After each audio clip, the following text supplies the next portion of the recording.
Thank you Jesus, thank you Jesus, thank you Jesus. धन्यवाद, धन्यवाद, धन्यवाद, धन्यवाद। परम पिता परमेश्वर, हम आपका हृदय से धन्यवाद करते हैं क्योंकि आप धन्यवाद के योग्य हैं। महिमा आदर से आपको देते हैं प्रभु। जब हम नए विषय की ओर बढ़ रहे हैं, पवित्र आत्मा का प्रकाश आपके वचन के द्वारा हमारे जीवनों में, हमारे हृदय में, हमारे माइंड में ऐसा प्रकट हो प्रभु कि हमारा जीवन प्रकाशमय, और हम सिर्फ मुंह से बोलने वाले नहीं बल्कि हमारी जिंदगियों से पवित्र आत्मा के फल प्रकट हों, ताकि प्रभु लोग हमें हमारे फलों के द्वारा जाने। आपके इकलौते पुत्र प्रभु यीशु मसीह के द्वारा ही ये संभव है, और उसके द्वारा परमेश्वर पिता की महिमा हम सब की जिंदगियों से ऐसी प्रकट हो जैसी होनी चाहिए, और सारा आदर, सारी महिमा सिर्फ और सिर्फ आपको मिले, क्योंकि अपनी महिमा को प्रकट करने वाले आप हैं।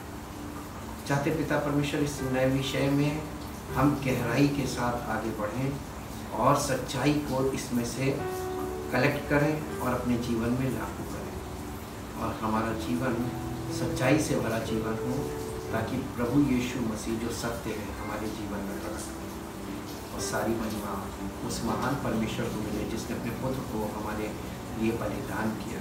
उस बलिदान का रिजल्ट हमारी जीवनों का उद्धार है, हमारा विश्वास सिद्ध हो और परमेश्वर की महिमा प्रकट हो। धन्यवाद के साथ इस प्रार्थना को आपके इकलौते पुत्र प्रभु यीशु मसीह के नाम से आमीन। Praise the Lord. आज हम लोग एक नए विषय की ओर बढ़ रहे हैं, word of God, part 1। Written word of God and living word of God. परमेश्वर के वचन के दो भाग हैं, written word of God and living word of God, यानी परमेश्वर का लिखित वचन और परमेश्वर का जीवित वचन। The Bible is God's written word that leads us to Christ, the living word of God. यूहन्ना रचित सुसमाचार उसका पहला अध्याय और उसका पहला पद पढ़ेंगे हिंदी में और फिर इंग्लिश में। आदि में वचन था, आदि में वचन था, और वचन परमेश्वर के साथ, और वचन परमेश्वर के साथ था, और वचन परमेश्वर, और वचन परमेश्वर था। जी।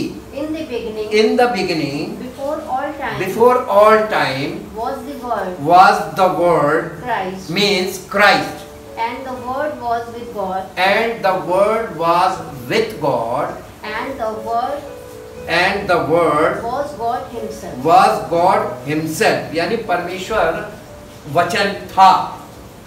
ये परमेश्वर के वचन में हमको ये पद यही बताता है कि आदि में वचन था, और वो वचन कौन था? मसीह, Christ. Word of God has the power to create. परमेश्वर के वचन में क्रिएटिव पावर है। क्रिएट का मतलब होता है किसी चीज को वजूद में लाना, यानी किसी चीज को जो दिखाई नहीं दे रही है उसको प्रकट कर देना, एग्जिस्टेंस में आ जाना। और ये चीज हम देखेंगे क्रिएशन में परमेश्वर ने कैसे की। उत्पत्ति की पुस्तक उसका पहला अध्याय उसका 3 पद पढ़ेंगे।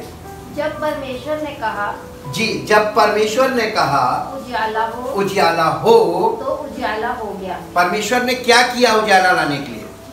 उजाला नहीं था, अंधेरा था। परमेश्वर ने उजाले को कैसे प्रकट किया? उसने कहा, गॉड सेड, गॉड स्पोक। परमेश्वर ने बोला और हो गया। ये जो परमेश्वर बोलता है, the spoken word by God is the power to create, to come into existence. यानी अंधेरा था, उसने कहा उजाला और उजाला हो गया। ये उसके बोलने से हुआ। उसके बाद इसका छठा पद पढ़ेंगे। फिर परमेश्वर ने कहा, जल के बीच एक ऐसा अंतर हो कि जल 2 भाग हो जाए, हो जाए, और हो गया। ठीक, परमेश्वर ने कहा और हो गया, गॉड सेड। तो परमेश्वर ने मुख से बोला और हो गया। नवा पद, फिर परमेश्वर ने कहा, आकाश के नीचे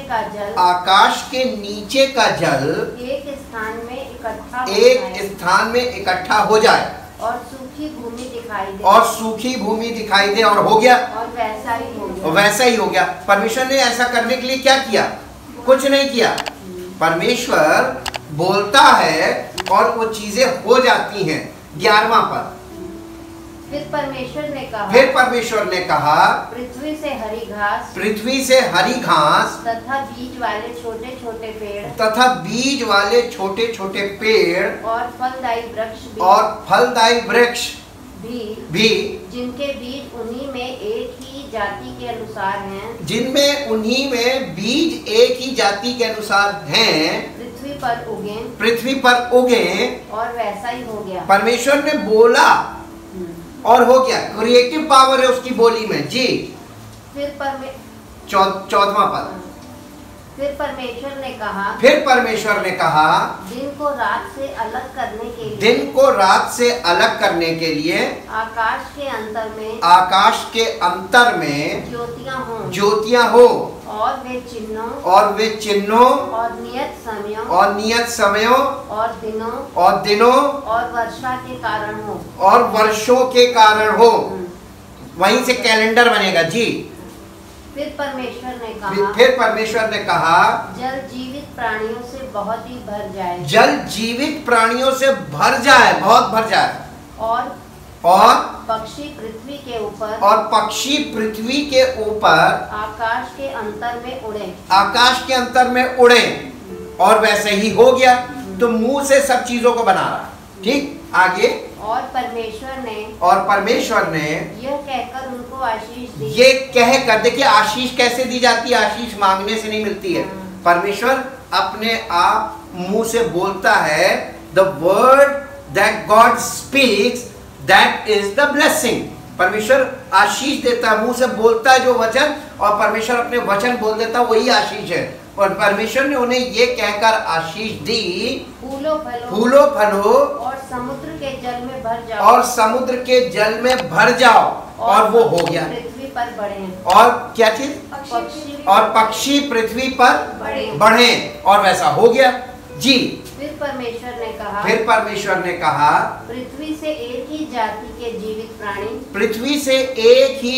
के जीवित प्राणी, अर्थात घरेलू पशु, और रेंगने वाले जंतु, और पृथ्वी के वन पशु, जाति जाति के अनुसार उत्पन्न हो, और वैसा ही हो गया। परमेश्वर मुख से क्या कर रहा है? बोलता जा रहा है, और चीजें प्रकट हो रही हैं। ठीक है, इसके बाद इसका 26वां पद पढ़िए। फिर परमेश्वर ने कहा, हम मनुष्य को अपने स्वरूप के अनुसार अपनी समानता में बनाए, और मनुष्य को उसने मुंह से बोलकर प्रकट नहीं किया, क्योंकि परमेश्वर स्वयं को मुंह से बोल के प्रकट नहीं कर सकता। परमेश्वर ने अपने आप को प्रकट करने के लिए मनुष्य की उत्पत्ति की, ताकि मनुष्य के द्वारा परमेश्वर अपने आप को प्रकट करे। ठीक है जी। और वे समुद्र की मछली, और वे कौन? मनुष्य। परमेश्वर ने कहा उसे मैं बनाऊंगा, और ये सारी सृष्टि जो मैं बनाई है, इन सब चीजों पर वो अधिकार रखेगा। तो सृष्टि उसने किसके लिए बनाई थी? मनुष्य के लिए बनाई थी। जी। और वे समुद्र की मछलियों, और आकाश के पक्षियों, और घरेलू पशुओं, और सारी पृथ्वी पर सब रेंगने वाले जंतुओं पर जो पृथ्वी पर रेंगते हैं अधिकार रखे। मनुष्य उस पर अधिकार रखे। जी। फिर नहीं, इसको एक पद और आगे 27वां पद पढ़ दीजिए। तब परमेश्वर ने मनुष्य को अपने स्वरूप के अनुसार क्या किया? उत्पन्न किया। अपने ही स्वरूप के अनुसार परमेश्वर ने उसको उत्पन्न किया। यहाँ पे रुक जाइए, यहाँ रीजनिंग की जरूरत है, यहाँ अंडरस्टैंडिंग की जरूरत है। परमेश्वर ने मनुष्य को कैसे बनाया, उसके दो तरीके हैं। आप जब हिब्रू बाइबल में हम लोग पढ़ते हैं जाके, हिब्रू में मनुष्य को बनाने के लिए वहां पर 2 वर्ड आए हैं, बारा और आसा। बारा और आसा, एक का मतलब है उत्पन्न किया और एक का मतलब है बनाया, मेड। तो परमेश्वर ने मनुष्य को पहले उत्पन्न किया और फिर बनाया। अब ये 2 पार्ट हो गया। पहले उसने जो उत्पन्न किया वो कौन था? क्योंकि परमेश्वर आत्मा है और परमेश्वर ने अपनी आत्मा के द्वारा जो उत्पन्न किया तो वो आत्मिक मनुष्य उत्पन्न हुआ। वो कौन था? यस, वो परमेश्वर का इकलौता पुत्र प्रभु यीशु मसीह है। क्योंकि कोलस्सियों में लिखा है कि मनुष्यों में वो प्रलौठा है, यानी सबसे पहला मनुष्य जो उत्पन्न हुआ। और इसीलिए यीशु मसीह के लिए बार बार वर्ड आता है परमेश्वर से उत्पन्न हुआ। तो परमेश्वर से जो उत्पन्न हुआ था, उत्पत्ति की पुस्तक 1 अध्याय के 26 पद में, वो 26 और 27 में वो प्रभु यीशु मसीह था, आत्मा। ठीक है। और उसके बाद उसको सारा पृथ्वी का अधिकार दिया गया, वहां पे आप पढ़ के देखिए। लेकिन 2 अध्याय के 7वें पद में उसने मिट्टी का पुतला बनाया और उसमें जीवन का श्वास फूंका और उसका नाम आदम रखा। वो आदम जो था वो फिजिकल मैन था। वो इसी का, क्योंकि परमेश्वर इसी आदम के द्वारा उसको लाने वाला था, इसलिए क्रिएशन में ही उसने वहां पर पूरा इंतजाम रखा था। क्योंकि उसे मालूम था फॉलन स्टेट के बाद हमें इसको रीजनरेट करना पड़ेगा। इसी के साथ साथ हम आगे बढ़ते हैं। The power of the spoken word, परमेश्वर के मुख की जो वचन है, बोले हुए वचन की, परमेश्वर के मुख से जो वचन निकलता है, जो उसने बोला है, उसकी पावर देखिए। यशायाह नबी की पुस्तक उसका 55 अध्याय उसका 10 और 11 पद, हिंदी में फिर इंग्लिश में। यशायाह 55 अध्याय, जिस प्रकार से वर्षा और हिम आकाश से गिरते हैं और वहाँ यूं ही लौट नहीं जाते, वरन भूमि पर पड़कर उग जाते हैं, नहीं, भूमि पर पड़कर उपज उग जाते हैं, जिससे बोने वाले को बीज और खाने वाले को रोटी मिलती है। उसी प्रकार परमेश्वर कह रहा है, उसी प्रकार मेरा वचन भी होगा जो मेरे मुख से निकलता है, वो व्यर्थ ठहर कर मेरे पास ना लौटेगा, परंतु जो मेरी इच्छा है उसे वो कौन? परमेश्वर का मुख से निकला हुआ वचन। ये हमारे पास जो रिटन वर्ड है, this is the word that God speak, यानी परमेश्वर ने जो बातें बोली हैं वही लिखी गई हैं। ये परमेश्वर का बोला हुआ, मुख से निकला हुआ वचन है जो लिखित रूप में हमारे पास है। इसमें पावर है, लेकिन इसमें पावर काम कैसे करती है? ये वचन जब हमारे माइंड में जाता है, जब हम इसको विश्वास से ग्रहण करते हैं और इसका आदर करते हैं, इसको एक्सेप्ट करते हैं, इस पर विश्वास करते हैं और इसको अपने जीवन में अप्लाई करते हैं, तो ये वचन किसकी इच्छा पूरी करता? वहां पे क्या लिखा? वह परमेश्वर की इच्छा पूरी करने के लिए हमारे अंदर आता है। जब ये वचन हमारे अंदर जाता है तो इच्छा किसकी पूरी होती है? जिसका ये वचन है उसकी इच्छा पूरी होती है। अगर हमारे इस वचन को सुनने वाले व्यक्ति के जीवन में परमेश्वर की इच्छा नहीं पूरी हो रही है, इसका मतलब वचन अंदर काम नहीं कर रहा है या वचन अंदर ग्रहण नहीं हुआ है। जब तक आप इस वचन को अंदर ग्रहण नहीं करेंगे अपने हृदय में और इसको अपने जीवन में अप्लाई नहीं करेंगे, परमेश्वर की इच्छा आपके जीवन में कभी भी पूरी नहीं होगी। और अगर परमेश्वर की इच्छा पूरी नहीं होगी, परमेश्वर को भी पता चल जाएगा और सबको पता चल जाएगा कि हम परमेश्वर का वचन सुनते जरूर हैं लेकिन हम इसको अप्लाई नहीं कर रहे हैं, इसलिए परमेश्वर की इच्छा हमारे जीवन से पूरी नहीं हो रही। इंग्लिश में पढ़िए। For as the rain and snow come down from the heavens and return not there again, but water the earth and make it bring forth and and sprout that it may give seed that it may give seed to the sower, and bread to the eater, so shall my word be that goes forth, so shall my word be that goes forth out of my mouth. It shall not return to me void, without producing any effect, useless. यानी परमेश्वर का ये जो मुख से निकला वचन है, ये कभी भी यूजलेस नहीं हो सकता है। जिसमें पावर है, क्रिएटिव पावर है, ये आपके और हमारे जीवन से परमेश्वर प्रकट कर देगा कि हम उसके पुत्र पर विश्वास कर रहे हैं या नहीं कर रहे हैं। ये वचन प्रकट कर देगा जी। But it shall accomplish that which I please and purpose, and it shall prosper in the thing for which I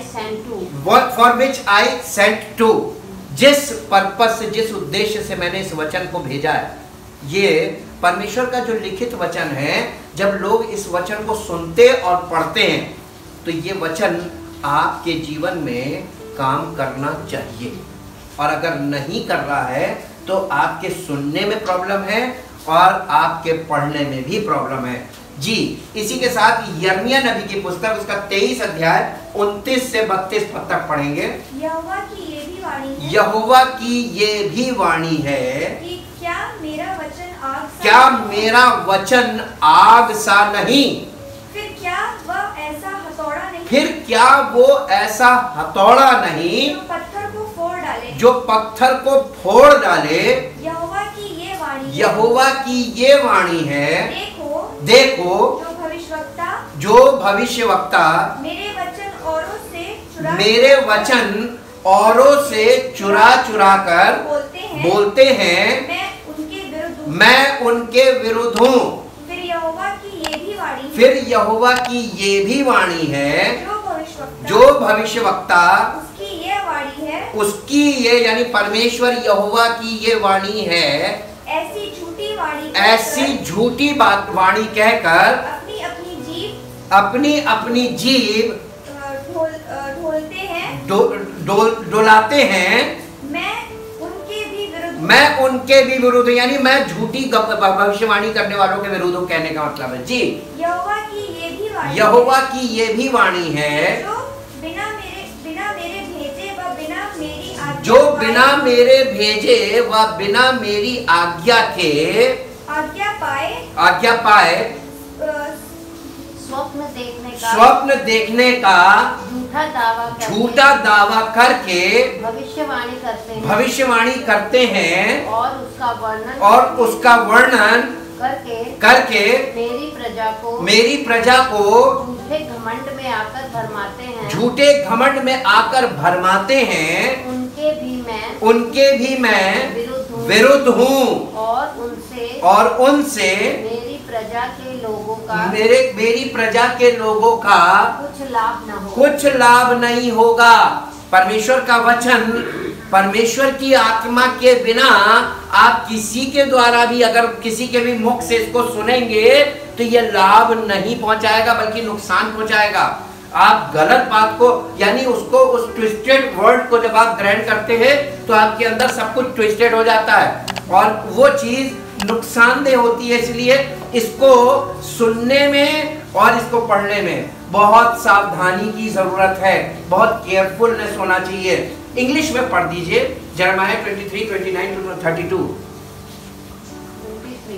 जी, उसका 29-32। Is not my word like fire? Is not my word like fire that consumes all that cannot endure the test? All that cannot endure the test, यानी आग क्या करती है? Judgement करती है। जो कुछ आग में ठहर नहीं सकता आग उसे भस्म कर लेती है, जला देती है। परमेश्वर कह रहा है क्या मेरा वचन आग जैसा नहीं है? जो कुछ उसके लायक नहीं है वो आग भस्म हो जाएगा। परमेश्वर का वचन भस्म करने की शक्ति रखता है। जो कुछ परमेश्वर की इच्छा और योजना के विरुद्ध होगा हमारे जीवन में, उसे ये भस्म कर देगा, जस्ट लाइक अ फायर जी। Says the Lord, says the Lord, and like a hammer that breaks in pieces the rock of most stubborn resistance. यानी हमारे जीवन में कैसी भी पत्थर जैसी पत्थर की रूपी कोई चीज आके रुकावट बन जाए, परमेश्वर का वचन उस पत्थर को तोड़ने की शक्ति रखता है, क्योंकि ये हथौड़े का तरह काम करता है। जी, Therefore behold, I am against the false prophets, says the Lord. I am even now descending upon them with punishment these prophets who steal my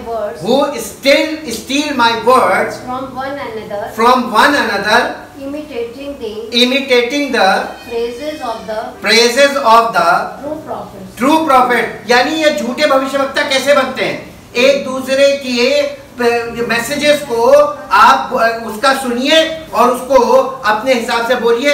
आप झूठे भविष्यवक्ता, क्योंकि आपने अनुभव अपने जीवन में किया नहीं, उससे सुना और अपने वर्जन में उसे बोल दिया। इस तरीके से ये एक दूसरे को सिखाते हैं, इस तरीके से, या यूं कह लीजिए। जी, Behold, I am against the prophet. I am against the prophet, says the Lord, who use their own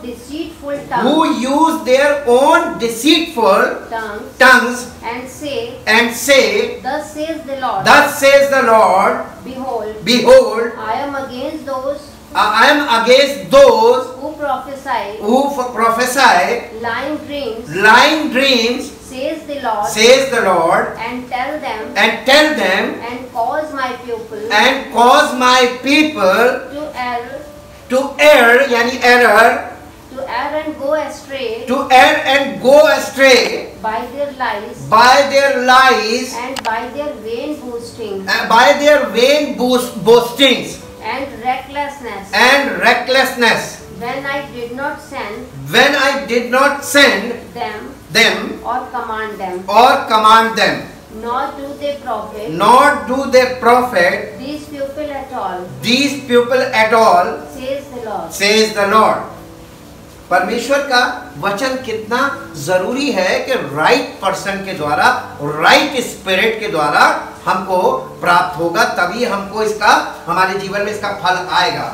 There is a relationship between the written word of God and the living word, which is the Lord Jesus Christ। इब्रानियों की पत्री उसका 11 अध्याय और उसका पहला पद पढ़ दीजिए। नहीं, एक मिनट, ये जो है ना, there is a relationship between written word of God and the living word, which is Lord Jesus Christ। यानी जो जीवित वचन है वो यीशु मसीह है। Both are source of life, यानी दोनों जीवन का स्रोत हैं। Both are source of life and life, both are source of life and both are source of light, and both are source of truth, both are source of food for the soul। दोनों हमारे प्राणों के लिए भोजन हैं। and must be received by faith। बस आवश्यकता इस बात की है कि परमेश्वर का वचन, चाहे रिटन वर्ड हो और चाहे लिविंग वर्ड हो, इन दोनों वचनों के द्वारा हमको मालूम क्या मिलता है? ये दोनों जीवन का स्रोत है, ये दोनों सच्चाई का स्रोत है, ये दोनों प्रकाश का, आत्मिक प्रकाश का स्रोत है, और ये दोनों हमारे प्राणों के लिए भोजन का स्रोत हैं। लेकिन विश्वास के द्वारा अगर हम इन्हें ग्रहण करें तो। इब्रानियों की पत्री 11 अध्याय का पहला पद। अब विश्वास आशा की हुई, नहीं, पहला पद है, अब विश्वास आशा की हुई वस्तुओं का निश्चय, दृढ़ निश्चय, और अनदेखी वस्तुओं का प्रमाण है। आगे, क्योंकि बस एक ही, हाँ, एक और आगे पढ़ दो। क्योंकि इसी के विषय में प्राचीनों की अच्छी गवाही दी गई है। फिर आगे 3 पद तक पढ़ो। विश्वास ही से हम जान जाते हैं कि सारी सृष्टि की रचना परमेश्वर के वचन के द्वारा हुई है। यानी परमेश्वर ने कहा और हो गया। Spoken word. और इसीलिए जब हम विश्वास कर लेते हैं तो परमेश्वर जिसने कहा चीजें प्रकट हो गई, और अब वो लिविंग वर्ड यानी उसका पुत्र यीशु मसीह आया है, तो उसने कहा कि तुम इस पर विश्वास करोगे तो तुम्हें उद्धार मिलेगा, तो क्यों नहीं मिलेगा? बिलीव। इस गवाही को सुनकर और इस गवाही को पढ़कर और कंफर्मेशन के साथ आप बिलीव करेंगे तो परमेश्वर का पूरा वचन इसीलिए लिखा हुआ है कि both written word of God and living word, both are source of life, light, truth, good food for the soul. दोनों चीजें बहुत इंपॉर्टेंट है, दोनों रिटन वर्ड भी और लिविंग वर्ड भी, means Jesus Christ. The Bible is God's written revelation of his will to man, यानी परमेश्वर का जो लिखित वचन है ये पर मनुष्यों के लिए परमेश्वर की क्या इच्छा है उसका प्रकाशन है, लिखित प्रकाशन। It's central theme is salvation. इसका जो केंद्र है वचन का, रिटन वर्ड का, the old testament and new testament दोनों को मिला दीजिए, बाइबल का जो केंद्र है वो है सैल्वेशन यानी उद्धार थ्रू जीसस क्राइस्ट, यीशु मसीह के द्वारा उद्धार। Old Testament is the covenant, covenant का मतलब होता है वाचा या agreement. Is the covenant God made with man without his salvation, नहीं, made with man about his salvation before Christ came, यानी यीशु मसीह के आने से पहले जब परमेश्वर ने मनुष्यों से उद्धार की वाचा बांधी थी, उसी को पुराना नियम कहते हैं। The New Testament is the agreement God made with man about his salvation after Christ came. यीशु मसीह के आने के बाद जब परमेश्वर ने मनुष्य से वाचा बांधी या उसके साथ अग्रीमेंट किया, कॉवेनेंट बांधा कि मैं तुम्हें अपने इकलौते पुत्र प्रभु यीशु मसीह के द्वारा उद्धार दूंगा, इसी को नया नियम कहते हैं और ये नया नियम है। The old commences what the new complete. इसका मतलब, कमेंसेस का मतलब होता है किसी चीज की शुरुआत। पुराने नियम की शुरुआत को कंप्लीट कहां पे होती जाके? The old commences what the new complete, यानी पुराने नियम में जिस बात की उद्धार की शुरुआत हुई थी और वायदों की शुरुआत हुई थी परमेश्वर के, वो पूरे होते जाके नए नियम में यानी मसीह के द्वारा। इसीलिए इसको ये बताया गया है the old commences what the new completes, the old gathers around Sinai, यानी पुराने नियम को, अगर पुरानी वाचा को आप देखें तो वो लोग कहां पे जमा थे? Between the mount of Sinai, जहां पर उन्हें 10 आज्ञाएं मिली थी, 10 आज्ञाएं मिली थी, ये पुराना नियम था। हाँ, और उसके बाद लिखा है the old gathers around Sinai, the new around Calvary, और नए वाचा की के लिए लोग कहां पे जमा थे? कैलवरी क्रूस। इसका मतलब ये हुआ कि पुराना नियम represent, the old covenant represents law and the new covenant represents grace. इसीलिए the old is associated with Moses, the new with Christ. पुराने नियम में जो मेन पर्सन था वो था मूसा, और नए नियम का जो मुख्य पुरुष है वो है मसीह। यूहन्ना रचित सुसमाचार उसका पहला अध्याय उसका 17 पद ये कंक्लूड कर देता है इस पूरी बात को। इसलिए कि व्यवस्था तो मूसा के द्वारा दी गई, परंतु अनुग्रह और सच्चाई यीशु मसीह के द्वारा पहुंची। तो दो व्यक्ति, दोनों अलग अलग चीज, दोनों के द्वारा अलग अलग चीज आई है। इंग्लिश में पढ़िए। For while the law was given through Moses, grace, unearned, undeserved favor and spiritual blessings and truth came through Jesus Christ. यीशु मसीह के द्वारा जो आया वो इन सब बातों का कंक्लूजन था। पूरे पुराने नियम को मसीह में उसने कंक्लूड किया है।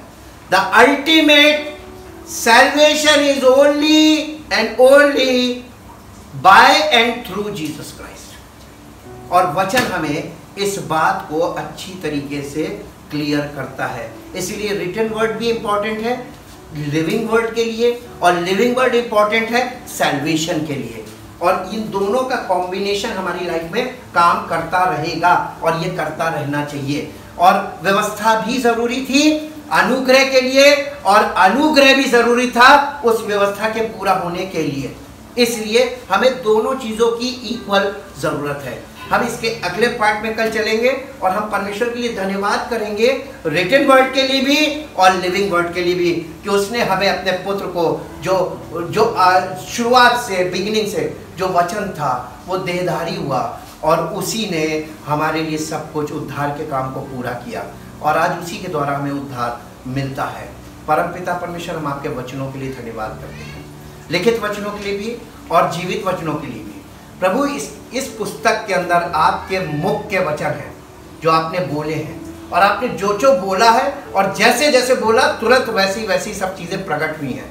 और इसलिए पिता हम आपका धन्यवाद करते हैं आपके इकलौते पुत्र प्रभु यीशु मसीह के लिए, जो उत्पन्न हुआ और उत्पन्न होकर उसने आपकी इच्छा को हमारे लिए पूरा किया, ताकि समस्त मानव जाति उद्धार पाए और हम परमेश्वर की संतान बनकर इस सृष्टि में परमेश्वर की महिमा का कारण बने। इसलिए प्रभु सारी महिमा आपको मिले और सारी महिमा के द्वारा आपका नाम महिमा पाए। धन्यवाद के साथ इस प्रार्थना को आपके इकलौते पुत्र प्रभु यीशु मसीह के नाम से मांगते हैं, आमीन। Praise the Lord. परमेश्वर की आशीष।